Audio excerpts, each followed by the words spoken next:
হওয়ার পরে ওখানে প্রচুর মানসিক শারীরিক অত্যাচারিত হওয়ার পরে ওখান থেকে আমাদেরকে বেরিয়ে আসতে বাধ্য করে।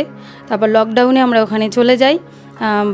বেবি হওয়ার পরে বাড়িতে কেউ নেই, তখন আমার সদ্যোজাত বাচ্চা 8 দিন বয়স।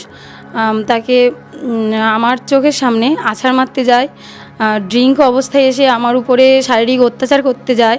এমনকি বলে যে তুই তোকারিও করে কথা বলে, তোকে শাহজাহানের কাছে যেতে হবে, তোর হাজব্যান্ডকে তুলে নিয়ে গিয়ে মার্ডার করে দেব বলে অনেক খারাপ বিহেভ করে।